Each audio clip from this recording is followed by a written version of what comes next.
many walk-off homers did you have in your career before last week? Joking, some of my former teammates are down here, and 3, but 2 in the last 6 days. So I think I'm bumping them numbers up. So we gotta keep these games not. I don't want it to be tied in the 9th, but if they are, try to get these numbers. What allows you to be successful in those moments, you think? Probably because I'm old and I calm down.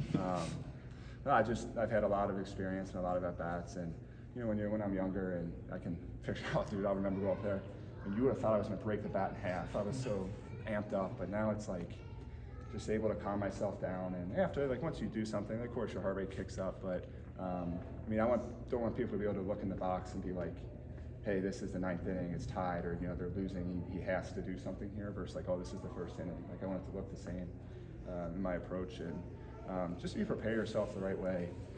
You're not nervous. You're more excited. You know what I mean? I think like people tense up and try to do too much and maybe feel like they're not prepared. But I try to make sure I never feel like that. What did you see in that particular at bat that allowed you to be successful? Yeah, Hunt spins it a lot. It was funny. I was talking to Elander and I was like, I mean, should I just sell spin? I mean, he just threw 5 sliders to SEMO right-handed before. They had the lefty. You bring a right. You take out your lefty. You bring in a right. You face your righties. I mean, we're gonna spin it. And he's like, well, it's like. Be on the fastball first pitch. If he spins it, that's what he wants to do. And he threw the first pitch slider for a ball, and I just knew I had him if he put one in the zone. So I was just seeing it up, and got a good swing on it. What is the key to staying calm, staying relaxed in those moments? Like I said, I think it's just preparing the right way. You know, you take care of your stuff in these cages, and you watch your film, and you run through your approach, and you know, on the bench, if you're in the game, you're not in the game, you're paying attention. You start to understand, you know, what you're trying to do, and you feel prepared, and you're not nervous or too amped up. When it goes from 7-1 to 7-7, there, State just kind of kept creeping back into it. What's the mood like in the dugout as that's sort of building and happening? I think we might have poked a sleeping bear that we probably should have let sleep, in my opinion. You know, when you compare it to you shoot a deer and it's bleeding out, don't give it another reason to get up and start running. Right? We had him 7-1. We kind of mouthed off a little bit and maybe put some life into him that wasn't really there, and got them back in the game. You know, when you're up on a team like that, and you're kind of beating them in every aspect, and you're up 6 runs in the 6th inning. Just execute and keep your mouth shut and just let them die. But I think we kind of poked them, and they kicked back up, and they came back and fought. We found ourselves in a dogfight at the end of the game. You don't want to fall behind after winning 7-1, obviously, but does it give you confidence knowing you can win in come from behind fashion? You can kind of draw even, then come back, and you're finding different ways to win ball games here lately. Yeah, I think at the beginning of the year we were either shutting teams out or out slugging them and beating them by 10.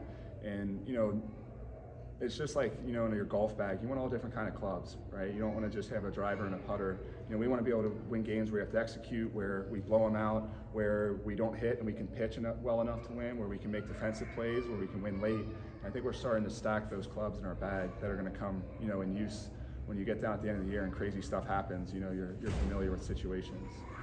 Why has this team responded to adversity better the last week and a half or so?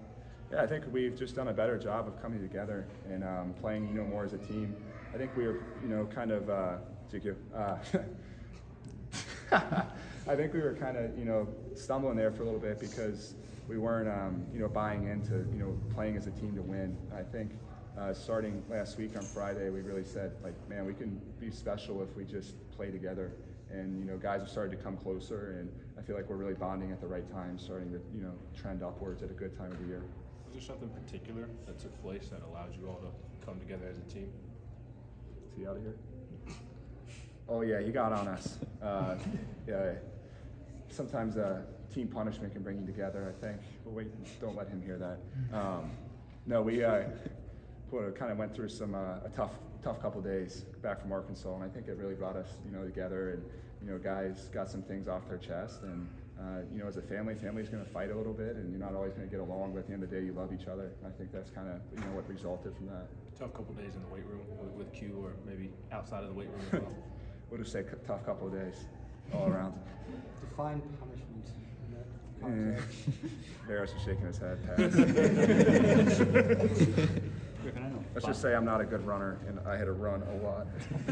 Griffin, I know 5 games don't define a season, but in that dugout, do y'all believe that y'all have kind of turned the corner here and can kind of finish strong down the Yeah, stretch? I mean, in anything, any sport, in anything, belief is huge.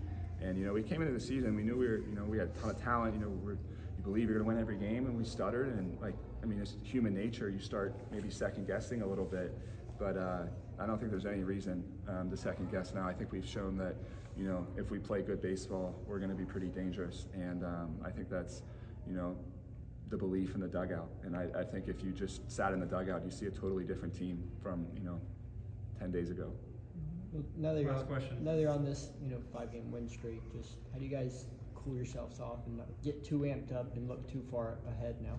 Yeah, we're looking ahead to tomorrow at 6:30. That's what we're focused on.